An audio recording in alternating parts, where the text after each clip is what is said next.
우리가 살다 보면 크고 작은 어려움을 극복해야 하며 때로는 너무나 큰 위기 앞에 당황할 때가 있습니다.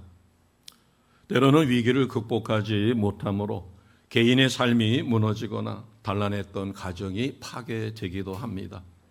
오늘 이 룻기 말씀은 흉년이라는 삶의 위기를 극복하기 위해서 자신의 정들었던 고향 베들레헴을 등지고 다른 나라인 모압으로 떠났던 한 가정의 이야기로 시작이 됩니다.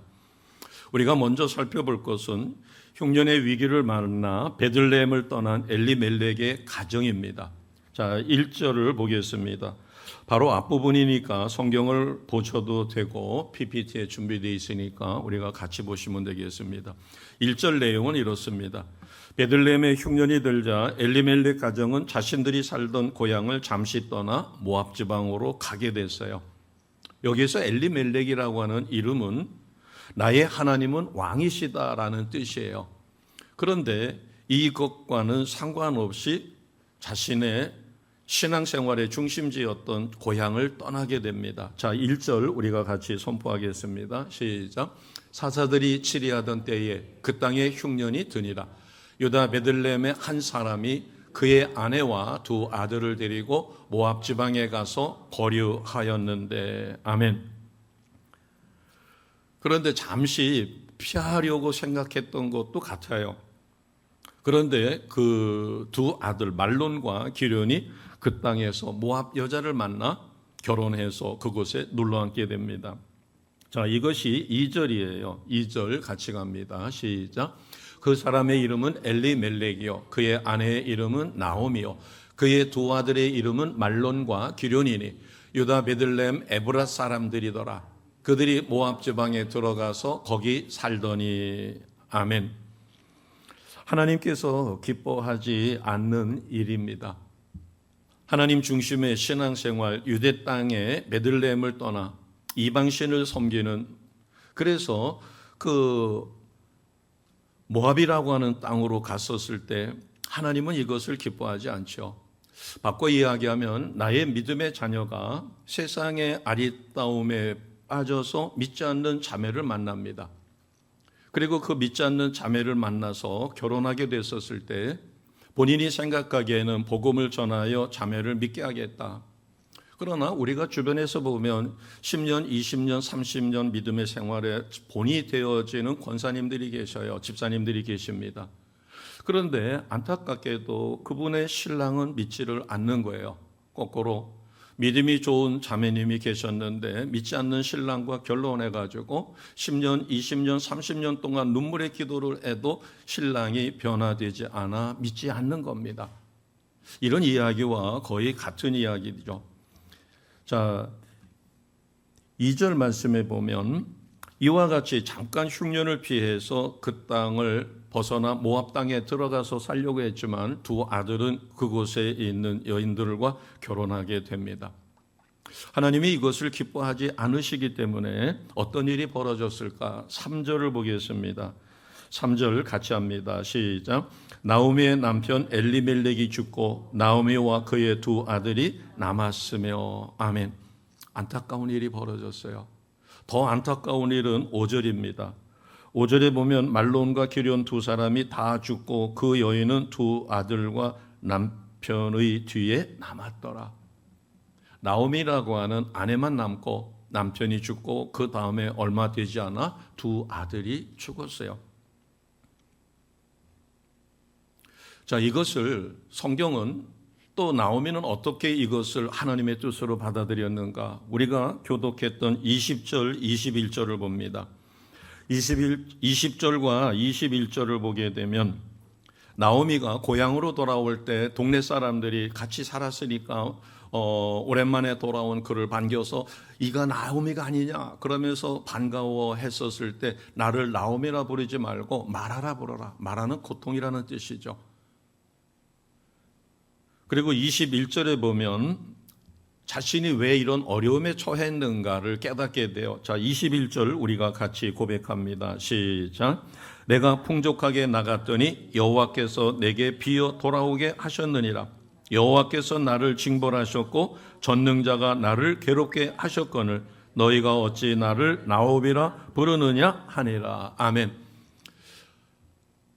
베들레헴에 흉년이 잠깐 들었을 때 그들이 흉년을 피해서 모압 땅으로 간 것으로 생각했어요.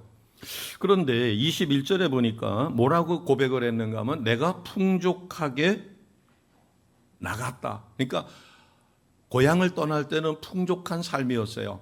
그러니까 그 풍족한 것을 가지고 흉년도 능히 극복할 수 있었음에도 불구하고 어쩌된 일인지 그곳을 떠나 모압 땅으로 가게 되었다는 것이에요. 실제로 그들이 고향을 떠날 때는 풍족했습니다. 그러나 모압 땅을 떠나서 지금 고향으로 돌아온 그는 가진 것도 없고 남편도 잃어버렸고 두 아들도 잃어버렸고 두 며느리 중에 한 며느리는 고향으로 돌아갔고 한 며느리만 자신을 따르고 있어요.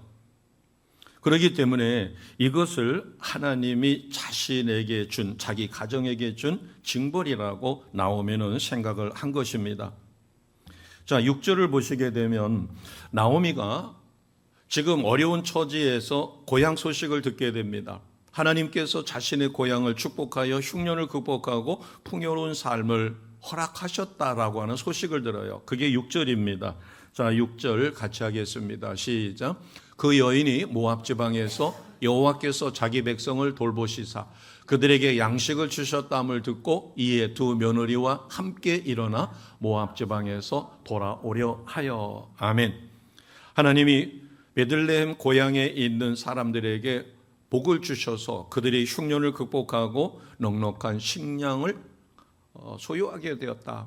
그러니까 살기가 좋아졌다는 거죠. 이 사실을 전해 들었을 때 그는 남편을 잃고 두 아들을 잃어버린 후였지만 이제 의지할 데도 없고 가진 것도 없고 그리고 살 소망이 끊어진 그 땅을 버리고 다시 고향으로 돌아가게 됩니다.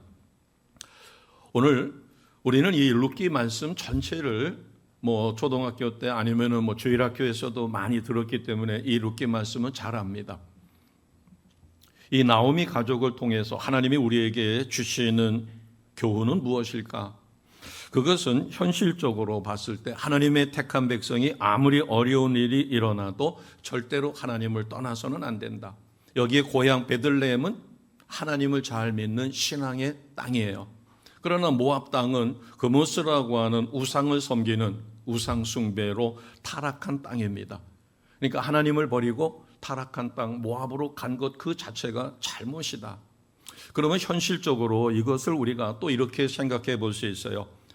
아이들은 점점 큽니다. 씀씀이는 늘어납니다. 그러나 수입은 한계가 있어요. 물가 상승을 따라가지 못합니다. 그러다 보니까 수입은 정해져 있는데 씀씀이는 늘어나고 물가가 늘어나니까 수입이 줄어든 것과 같아요. 그러다 보니까 매달 조금씩 쇼트가 납니다. 모자라요. 그러면 어떻게 할 것인가? 그래서 수입을 늘려야 되겠다. 그러면 자신이 하나님 뜻대로 주일을 성수하고 또 수요 예배라든가 금요 기도회라든가 토요일 날 교회에 와서 이런저런 봉사를 하고 이런 조건을 다 갖춰가지고 직장을 잡으려고 하니까 주일까지도 일하는 사람에 비해서 3분의 2 수입이던가 아니면 절반의 수입밖에 안 되는 거예요.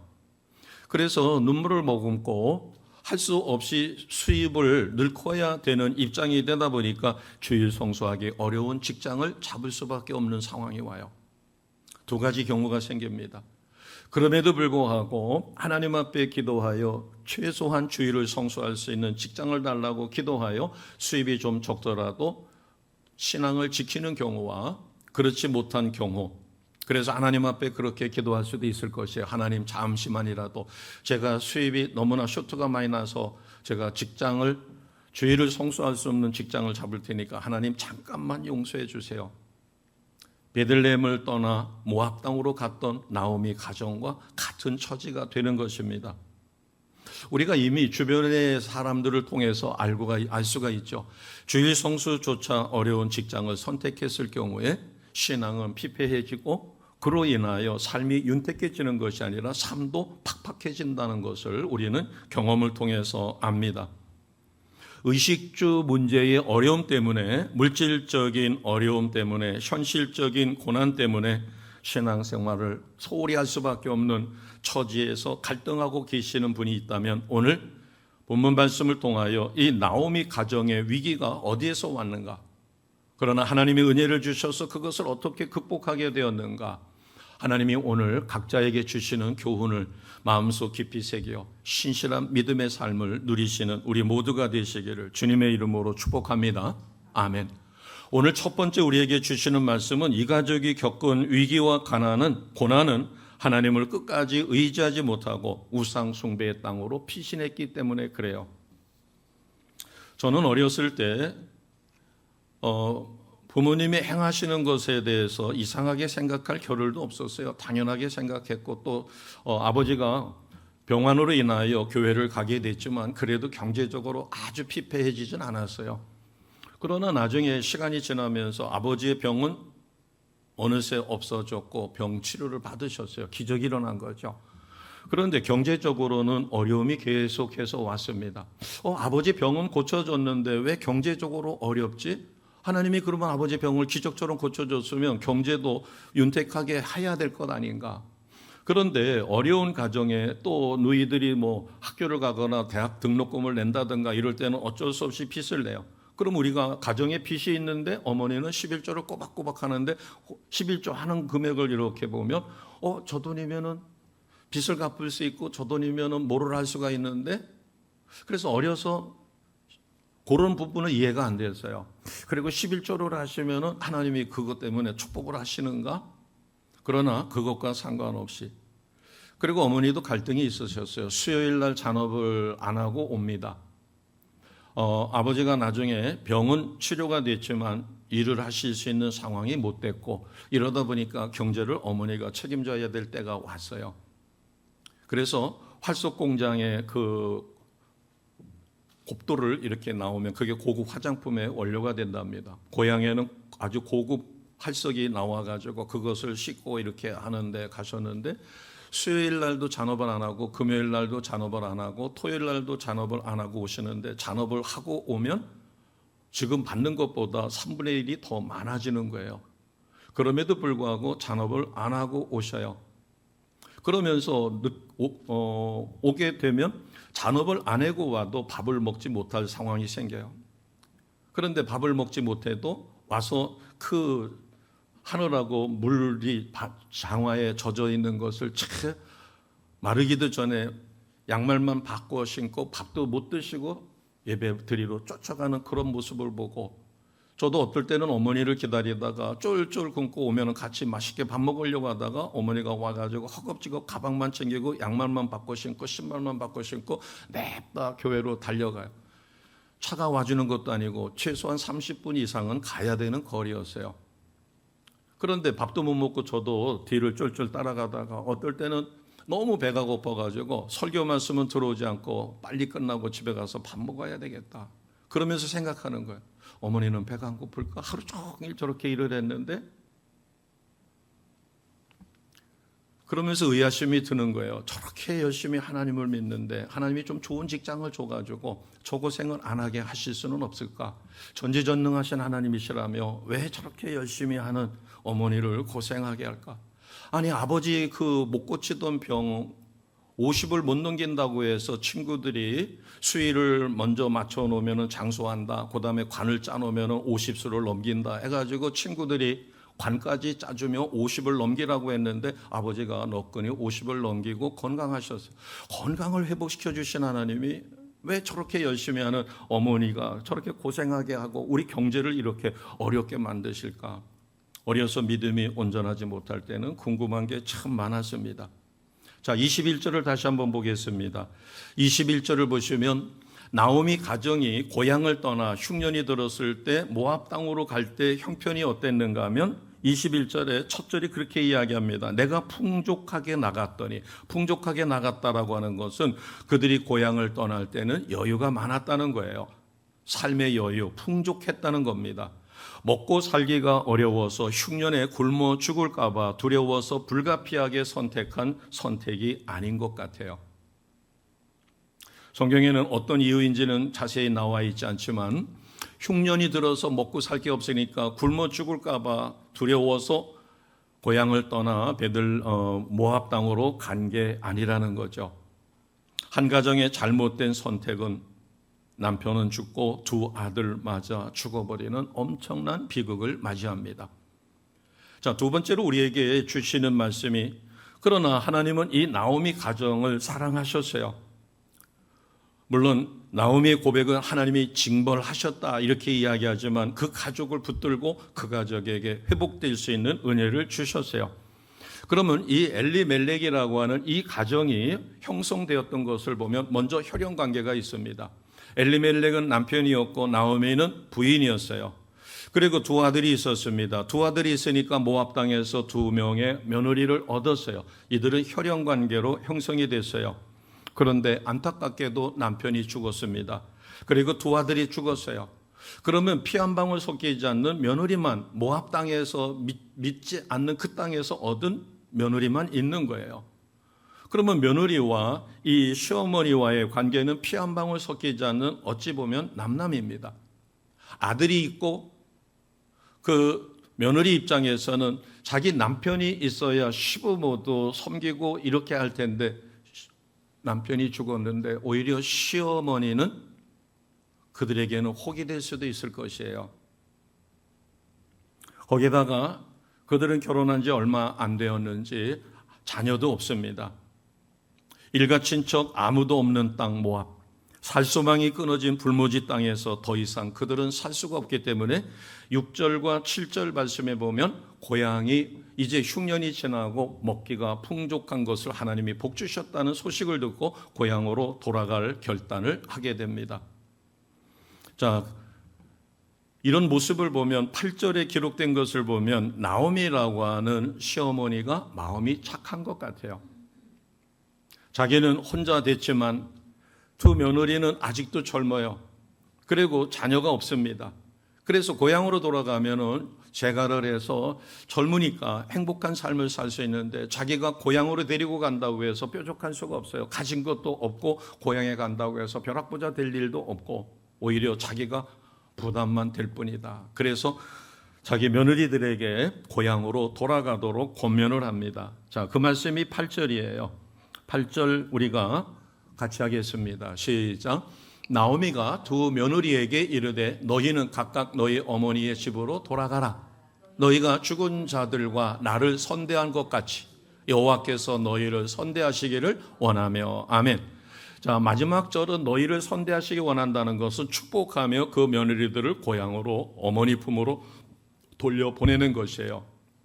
바꿔 이야기하면 너희들은 제가 해서 아직 젊으니까 행복한 삶을 살으라. 자, 그렇게 했더니 오르바라고 하는 큰 며느리는 친정으로 돌아갑니다. 그러나 룻은 따릅니다.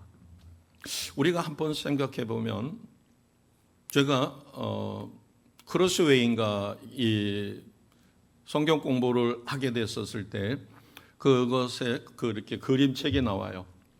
깜깜한 새카만 색깔이 있는데 그 다음 장을 이렇게 넘기면 거기에 북극성처럼 별빛 하나가 이렇게 있어요.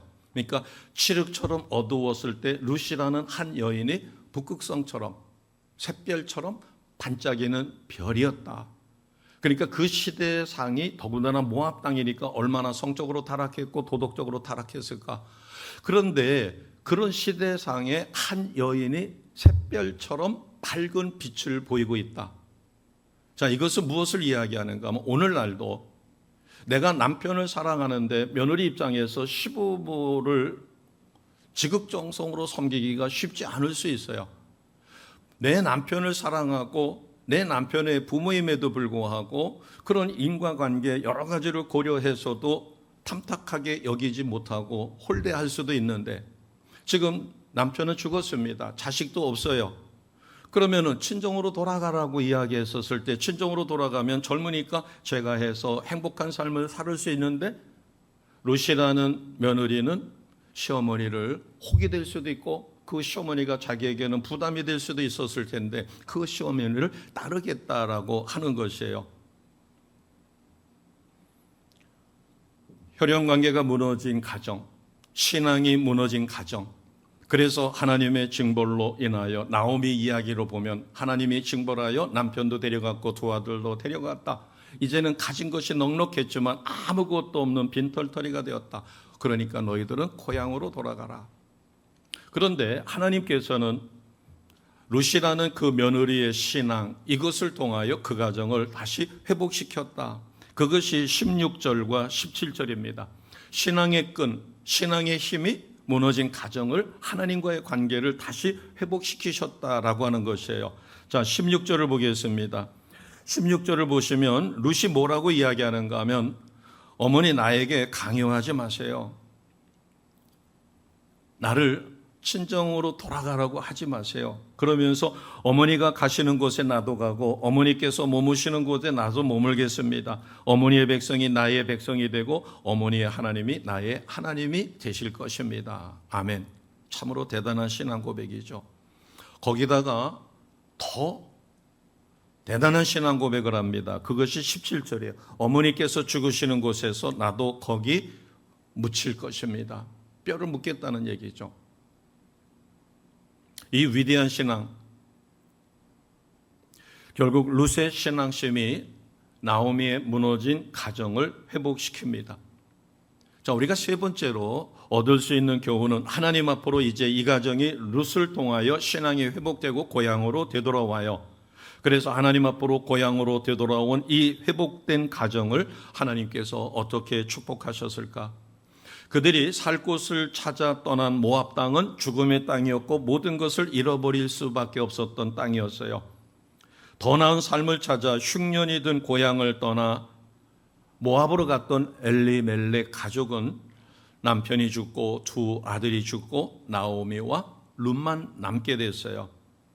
그러나 룻의 신앙, 나오미는 고향의 흉년이 끝나게 됐고 그래서 그나마 가지고 있던 신앙으로 인하여 모압 땅을 등지고 고향으로 돌아가야 되겠다 했을 때 룻이라는 며느리는 어디서 그런 신앙이 생겼는지 성경은 설명하고 있지 않지만 대단한 신앙, 자기에게 현실적으로 불리할 수 있고 혹이 될 수도 있는, 짐이 될 수도 있는 시어머니를 위하여 최선을 다하며 시어머니가 믿는 하나님이 자기의 하나님이 될 것이고 시어머니의 동족들이 자기의 동족이 될 것이고 시어머니가 죽는 그곳에 자기도 죽어 같이 묻히겠다라는 위대한 신앙 고백을 합니다.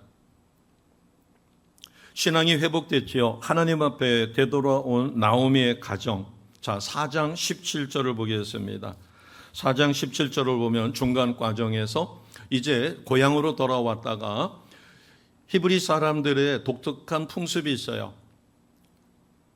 예를 들어 가지고 형이 전쟁터에 나갔습니다. 전쟁터에 나가서 자기 가족과 민족을 위하여 싸우다가 죽어요. 그럼 우리 같으면 형수를 지극정성을 섬기되 경제적으로 그다음에 조카들을 잘 섬기는 거는 우리의 미풍양속이에요. 그러나 동생이 형수를 갖다가 자기 아내처럼 관계까지, 부부관계까지 해주지는 않습니다. 이것이 우리의 풍습이에요. 그러나 히브리 사람들, 유대인들의 풍습은 그때 당시에 전쟁터에서 형이 죽으면 그 형수를 자기 부인하고 똑같이 받아들입니다. 그게 그들의 풍습이에요. 그래서 물질적으로 조카들을 잘 돌보고 이것만이 있는 게 아니라 자기 부인과 똑같이 대우를 해요. 우리의 첩의 개념하고는 전혀 다른 부분입니다. 그렇기 때문에 기업 물을 짜라고 그래서 일가 친척 중에 가장 가까운 사람이 1순위로 그를 아내로 맞아들여요. 그러나 그가 이런저런 형편으로 인하여 그를 아내로 못 맞아들이면 일가 친척 중에 2순위가 있고 3순위가 있고 4순위가 있어서 차례 해서 기업을 무르듯이 그 부부 혼자 된 여인을 아내로 맞아들여서 자신의 아내와 똑같이 예우를 해주는 것이에요. 전혀 그 시대에서는 이상하지 않습니다. 그래서 보아스라는 사람이, 다른 사람이 있었는데 보아스라는 사람이 그 룻이라는 여인을 기업 물음으로 통하여 자기 아내로 맞아들이게 돼요. 맞아들였을 때 하나님은 보아스를 통하여 그 룻이 결혼했었을 때 그의 자손 중에 후에 누가 태어나는가 하면 다윗이 태어나는, 바꿔 이야기하면 예수님의 위대한 족보에 룻이라는 여인이 올라가게 됩니다. 아멘입니다. 이방 여인이었어요. 우상 숭배에 빠졌던 여인이었어요. 그대로 살다가 죽었으면 지옥 갔었을 텐데 여러 가지 현실적인 어려움을 극복하고 시어머니를 부담스럽게 생각하지 않고 그 시어머니의 하나님 야훼 하나님을 믿음으로 받아들이고, 그리고 시어머니를 위해서 지극정성을 다했을 때 그런 모습에 감동받은 보아스, 하나님의 은혜 가운데 그들이 결혼하여 어떻게 되었는가? 자, 4장 17절입니다. 4장 17절 같이 가겠습니다. 시작. 그의 이웃 여인들이 그에게 이름을 지어주되 나오미에게 아들이 태어났다 하여 그의 이름을 오벳이라 하였는데 그는 다윗의 아버지인 이새의 아버지였더라. 아멘. 보아스가 누구를 낳는가 하면 오벳을 낳았어요. 오벳은 이새의 아버지니까 다윗으로 따지면 할아버지, 보아스는 중조 할아버지가 되는 거예요. 그러면 다윗의 후손 중에 후세에 누가 오셨어요? 메시아이신 예수께서 다윗의 자손으로 이 땅에 오셨습니다. 그래서 다윗의 계보에 루시라는 여인 보아스가 그 계보를 이어가게 된 것이에요. 자, 룻과 결혼한 보아스는 4장 21절 22절에 보면 오벳을 낳고 오벳은 이새를 낳고 이셋은 다윗을 낳았다, 이렇게 그 족보가 기록되어 있습니다. 신앙이 회복된 거죠. 가진 것을 다 잃어버렸던 모압의 삶. 그러나 고향으로 돌아왔었을 때 하나님의 은혜를 풍성히 누리는 결혼 생활을 하나님은 예비하셨어요. 우리의 풍습으로 바라봤었을 때 이해되기 어려운 부분이 있습니다. 그러나 우리가 성경 안으로 깊이 들어가면 하나님은 룻이라는 여인을 사랑하셔서 홀로 고생하게 두지 않고 그에게 보아스라고 하는 하나님의 사람을 예비해 두었다가 그와 결혼하게 합니다. 이 룻은 짧아요. 4장밖에 되지 않으니까 그 내용은 어렵지 않습니다. 쭉 읽어보면. 그래서 보아스라는 사람이 룻이라는 여인, 소문이 났겠죠. 베들레헴이 큰 도시가 아닙니다. 예수님의 탄생 교회가 있는 베들레헴을 가보면 시골이에요. 예루살렘 중에서도 조금 벗어난 외곽지고 거기에 베들레헴 성전이 지어져 있는데 가서 보면은 시골 동네다라고 하는 것을 알 수가 있어요. 하나님께서는 이 놀라운 일을 이루어 놓으셨습니다. 자, 4장 13절. 이제 룻과 보아스의 결혼식, 이것을 성경은 어떻게 기록하고 있는가? 4장 13절입니다. 13절 같이 하겠습니다. 시작. 이에 보아스가 룻을 맞이하여 아내로 삼고 그에게 들어갔더니 여호와께서 그에게 임신하게 하심으로 그가 아들을 낳은지라. 아멘. 자, 아들의 이름은 아까 우리가 오벳이다라고 하는 것을 알았죠. 보아스가 룻을 맞이합니다. 보아스는 큰 부유한 사람이었어요. 그보다도 먼저 기업 물을 자가 있었는데 그가 양보하게 되자 보아스는 룻이라는 여인을 기꺼이 아내로 맞아들입니다. 그가 그 수확할 때가 되었을 때 그 일하는 아동들에게 이야기합니다. 저 룻이라는 여인이 와서 이삭을 줬을 때 야박하게 쫓지 마라. 그리고 가난하니까 먹을 것도 싸가지 못 오죠. 점심 먹을 것도 없을 테니까. 그래서 이야기합니다. 여기에 떡이 있고 여기에 초가 있으니까 이 떡을 찍어서 먹고 여기에 물이 있으니까 물을 마시고 딴 데 가지 말고 여기서 이삭을 주어서 그 이삭을 가지고 시어머니를 봉양하라. 그렇게 특별히 배려를 합니다. 그리고 일하는 사람들에게 특별히 지시를 해요. 야박하게 깔끔하게 다 수확하지 말고 딴 때는 안 그랬을 것이에요. 이삭 떨어뜨리지 않고 다 깔끔하게 주어서 추수를 하도록. 그런데 추수를 하면서 이삭을 군데군데 흘려가지고 룻이라는 여인이 와서 그 이삭을 주울 때 비교적 이삭을 수월하게 많이 주워서 돌아가서 그것을 가지고 시부모를 봉양할 수 있도록 하라고 그렇게 특별한 지시까지 합니다. 배려를 많이 하죠. 그리고 자기보다 먼저 기업 물을 자가 있는데 그에게 의견을 묻고 그가 못하겠다고 하자 보아스는 날을 잡아 결혼식을 갖게 됐고 하나님의 은혜 가운데 오벳을 낳으며 오벳은 이새를 낳고 이새는 다윗을 낳습니다. 신앙이 회복되고 아름다운 믿음을 가진 룻으로 인하여 나오미 가정이 회복되자 하나님은 보아스라고 하는 사람을 만나게 했고 그와 더불어 결혼함으로 예수님의 조상의 반열에 들어서는 놀라운 축복을 주셨어요. 자, 14절을 보겠습니다. 14절. 이제 드디어 나오미는 살 소망이 없었어요. 그런데 고향으로 돌아오니까 기업 물을 자가 있어서 자기 며느리가 보아스라는 너무나 좋은 훌륭한 사람과 결혼을 하게 됐고 드디어 오벳이라는 아들을 낳았어요. 자, 14절 같이 가겠습니다. 시작. 여인들이 나오미에게 이르되 찬송할지로다. 여호와께서 오늘 내게 기업 물을 자가 없게 하지 아니하셨도다. 이 아이의 이름이 이스라엘 중에 유명하게 되기를 원하노라. 아멘. 베들레헴을 이 엘리멜렉의 가정, 나오미 가정이 떠날 때는 풍족해서 많은 사람들이 또 그를 금방 알아봤죠. 그러나 완전히 빈털터리가 됐고 남편도 죽고 두 아들도 죽은 다음에 며느리와 둘이서 너무나 처참한 모습으로 돌아왔었을 때 그들은 반겨주었어요. 그러나 그의 삶이 너무나 처참했고 나오미가 고백합니다. 자기가 하나님을 떠나 이방 땅 모압으로 갔더니 하나님이 자기를 징벌하여 남편이 죽고 두 아들이 죽게 되었다. 그러니까 너희들이 나를 나오미라고 부르지 말고 마라라 부르라. 나를 고통 가운데 하나님이 징벌하신 자라고 그렇게 이야기합니다. 그러나 하나님이 기업 물을 자를 주셨고 그 기업 물을 자가 윤택하며 이해심도 많고 정말로 사랑이 풍성한 하나님의 사람. 그래서 아들을 낳았는데 그 아들의 이름이 오벳이에요. 그러자 이 아이의 이름이 이스라엘 중에 유명하게 되기를 원한다. 오늘날도 오벳은 사람들이 그렇게 이야기합니다. 보아스가 누구를 낳고요? 오벳을 낳고 오벳이 누구를 낳아요? 이새를 낳고 이사야가 누구를 낳아요? 다윗을 낳아요. 자, 그것이 21절, 22절에도 그렇게 됩니다. 살몬은 보아스를 낳았고 보아스는 오벳을 낳았고 오벳은 이새를 낳고 이새는 다윗을 낳았더라. 이것이 룻기서의 맨 마지막이에요. 이것은 하나님의 놀라운 은혜를 얻은 겁니다.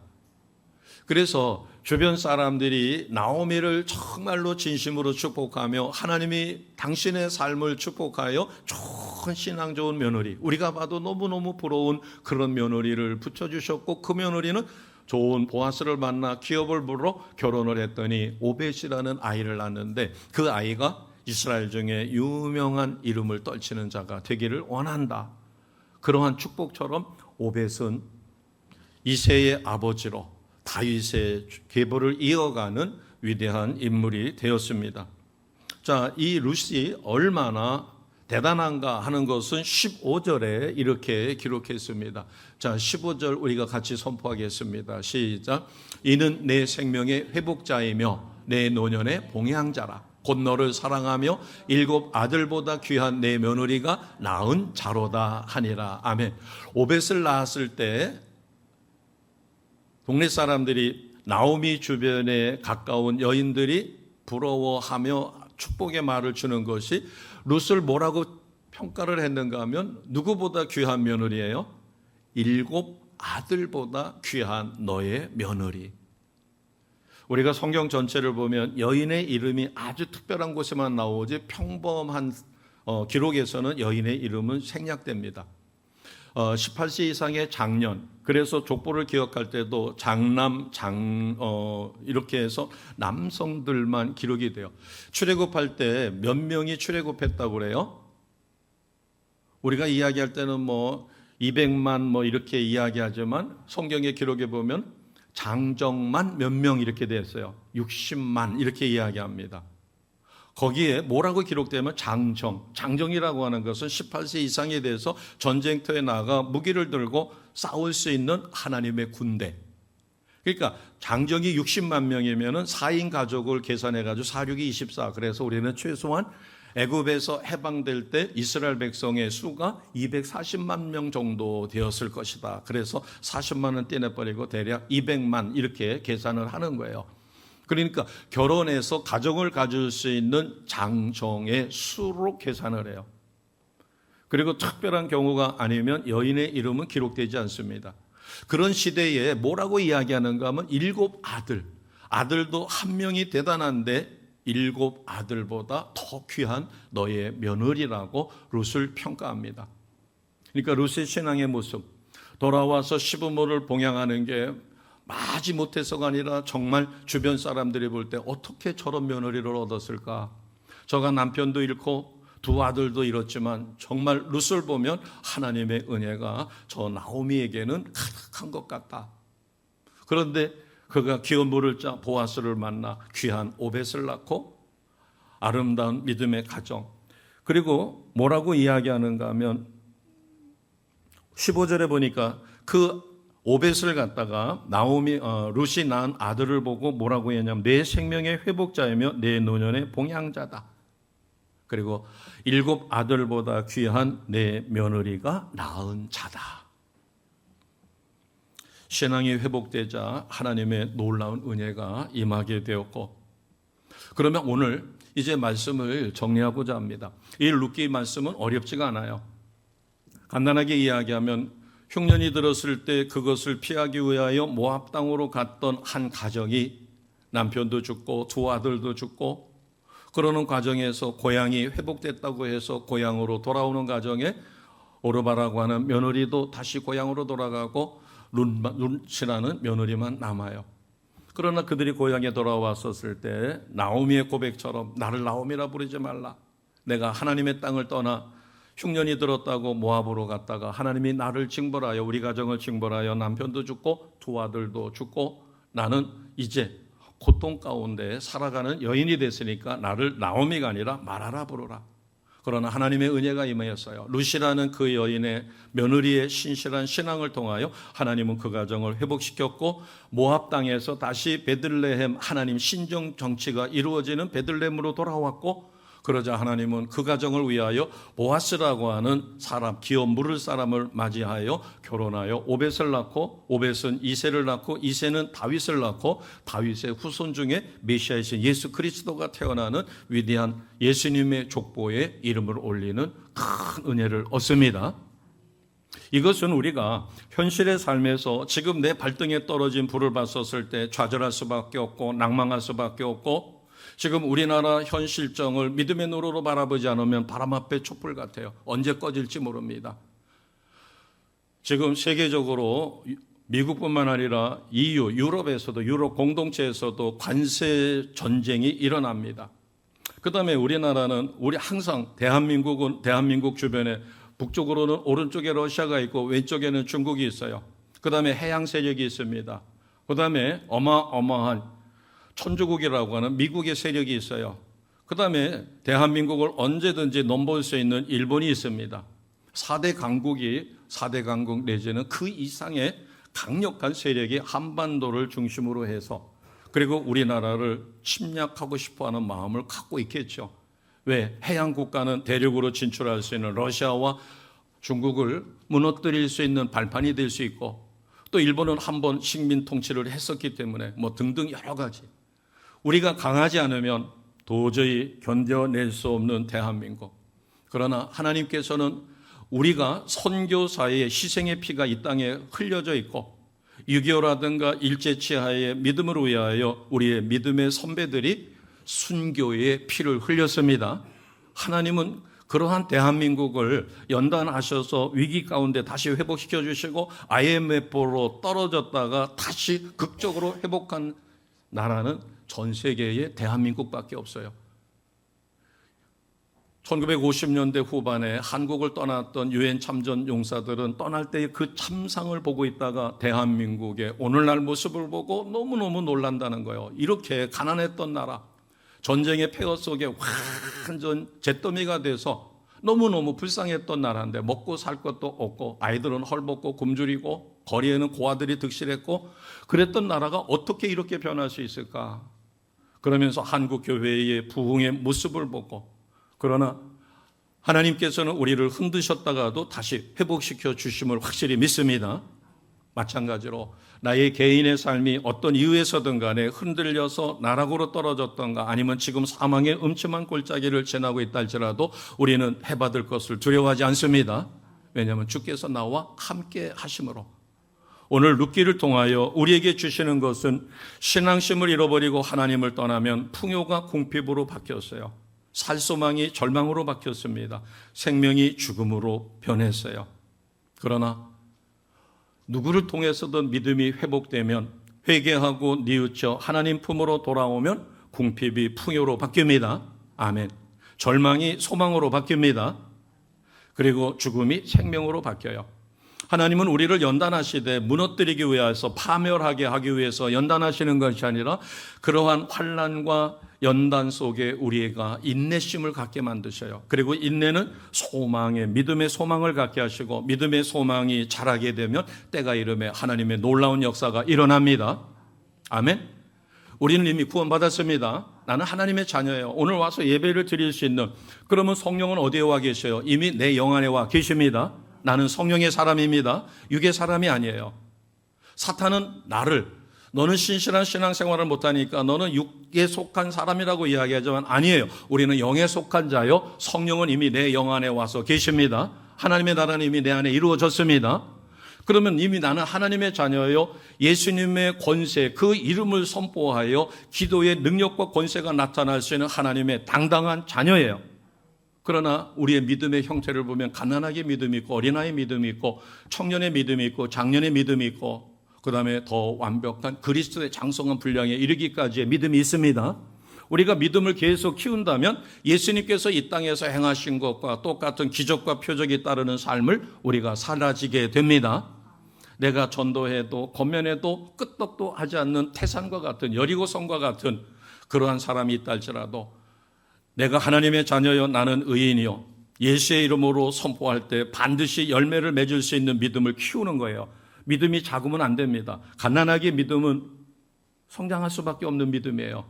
그러나 작년의 믿음, 나아가서 그리스도의 장성한 분량에 이르기까지 우리가 연단받고 훈련받아 주님과 하나 되어지는, 성령과 하나 되어지는 믿음으로 성숙되어진다면 내 입술에서의 권세가 생겨 나사렛 예수의 이름으로 선포했을 때 우리는 삶의 현장에서 성령의 열매, 삶의 열매를 통해 하나님께 영광을 돌립니다. 예수님이 이 땅에서 행하신 것과 똑같은 일을 우리가 이룰 수 있습니다. 이것은 어느 날 갑자기 뻥 하고 만들어지는 것이 아니라 환난과 역경 속에 내 믿음을 연단하셔서 극복하여 갓난아기 믿음이 어린아이 믿음으로, 어린아이가 청년의 믿음으로, 청년이 장년의 믿음으로, 장년의 믿음이 그리스도의 장성한 분량에 이르기까지 순전한 믿음으로 성숙되었을 때 하나님은 나를 통하여, 우리 가정을 통하여, 우리 교회를 통하여, 대한민국을 통하여 놀라운 일을 이루십니다. 이 일의 주인공이신 것을 확실히 믿으시고 성령의 인도하심 속에 하나님 관계가 회복되어 루세게 베푸신 하나님의 놀라운 축복을 모두 받아 누리는 우리 모두가 되시기를 주님의 이름으로 축복합니다. 아멘. 기도하겠습니다.